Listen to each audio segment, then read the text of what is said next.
Masih bersama saya Adini, kembali kami sampaikan berita Padang hari ini.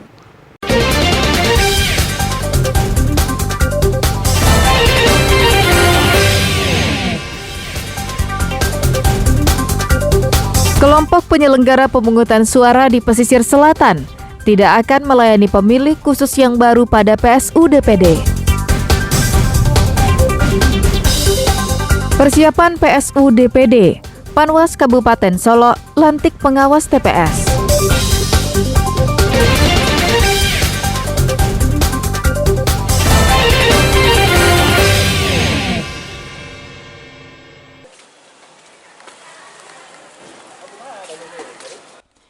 Pemilih khusus atau pemilih yang menggunakan KTP untuk memilih karena tidak terdaftar pada daftar pemilih tetap maupun daftar pemilih tambahan, boleh menggunakan hak pilihnya pada pemungutan suara ulang anggota DPD Sumatera Barat di pesisir selatan yang akan dilaksanakan pada hari Sabtu, tanggal 13 Juli mendatang.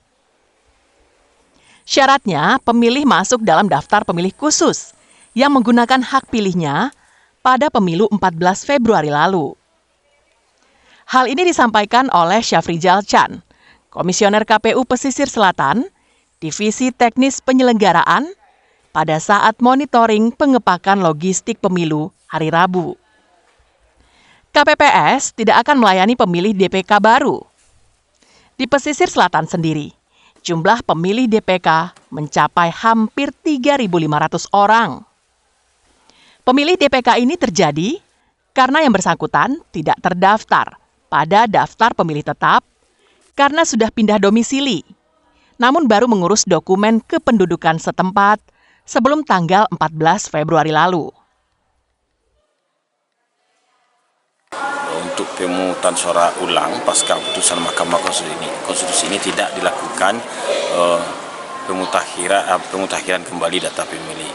Artinya pemilih yang menggunakan hak pilih pada PSU 13 Juli nanti adalah pemilih yang terdaftar dalam DPT, DPTB, dan DPK yang menggunakan hak pilihnya pada tanggal 14 Februari kemarin. Untuk pemilih DPK yang berhak menggunakan hak suaranya, akan diberikan surat pemberitahuan memilih pada PSU yang akan dilaksanakan pada hari Sabtu, tanggal 13 Juli 2024. Dari pesisir selatan, Banta Fauzan melaporkan.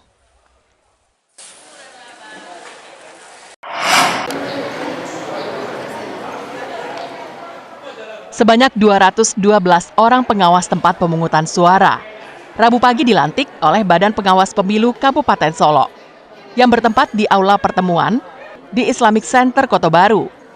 Para petugas pengawas TPS ini akan melaksanakan tugasnya pada saat pemungutan suara ulang pemilihan Dewan Perwakilan Daerah yang akan dilaksanakan pada tanggal 13 Juli mendatang. Menurut Ketua Panwas Kecamatan Kubung, 1 orang pengawas ini akan mengawasi 1 tempat pemungutan suara yang tersebar di tiap-tiap nagari yang ada di Kecamatan Kubung.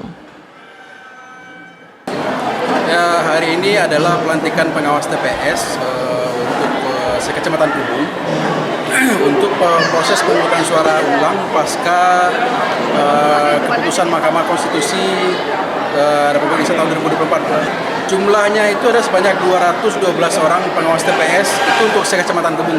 Jumlahnya sama dengan pemilu pada 14 Februari 2024. Jumlahnya sebanyak 212 TPS, itu tersebar di sebanyak 8 nagari.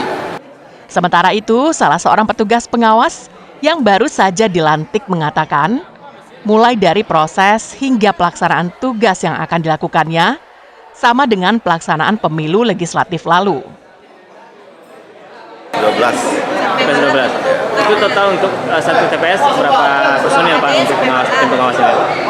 Pengawas satu TPS, satu pengawas masih sama Pak, masih sama dengan prosesnya, sama dengan yang kemarin.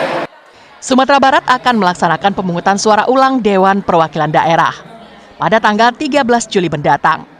Jumlah calon anggota DPD Sumbar bertambah 1 orang, sehingga total keseluruhan calon menjadi 16 orang. Garnadi melaporkan dari Kabupaten Solo.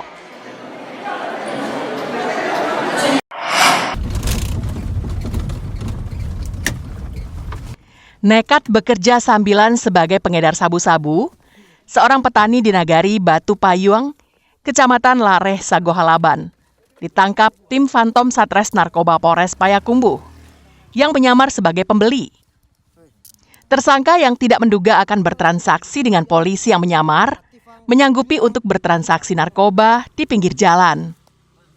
Namun yang datang bukannya pembeli, tapi polisi berpakaian bebas yang datang dan menangkapnya. Dari penangkapan itu, tersangka yang bernama Yalmai Budri mengelak menyimpan sabu-sabu.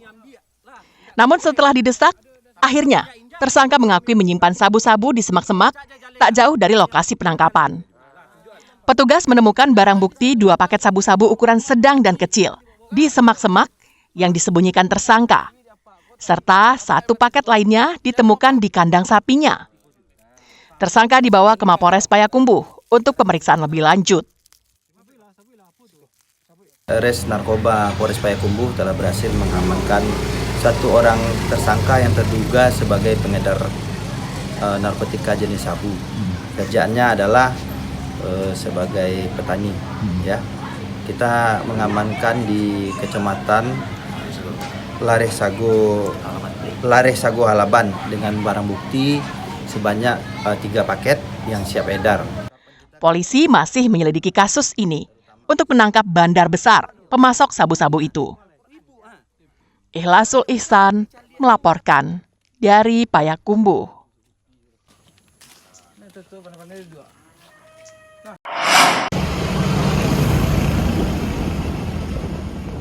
Ratusan alat peraga kampanye dari calon anggota Dewan Perwakilan Daerah bertebaran di seputaran Bukit Tinggi. Namun hanya calon tertentu saja yang memasang alat peraga kampanye.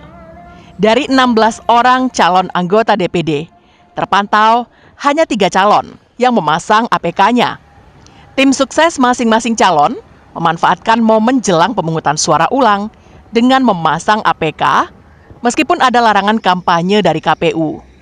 Seperti yang terlihat Selasa sore, APK bergantungan di tiang listrik, pagar, pohon, dan di gang-gang perumahan. Ketua KPU Bukit Tinggi menyampaikan, masa kampanye untuk PSU calon DPD RI tidak ada. Namun KPU tetap melakukan sosialisasi melalui media sosial dan juga melibatkan seluruh petugas seperti PPK, PPS, dan KPPS. Sosialisasi secara langsung juga akan dilakukan saat penyerahan C6 atau surat pemberitahuan pemilih. Tidak ada kampanye, cuma kita ketika pemberian salah satu bentuk sosialisasi kita, nanti ketika KPPS memberikan C pemberitahuan ke pemilih, itu ada brosur bapak calon ini yang akan diberikan. Itu salah satu bentuk sosialisasi kita. Petugas KPPS yang akan bertugas sebagian besar merupakan petugas dari KPPS Pemilu Februari 2024 lalu. Pembagian surat pemberitahuan memilih sendiri akan dilaksanakan mulai hari ini hingga tanggal 12 Juli. Dina Amrina melaporkan dari Bukit Tinggi. Pemirsa, demikianlah perjumpaan kita dalam Berita Padang hari ini. Saya Adini dan tim redaksi yang bertugas pamit undur diri.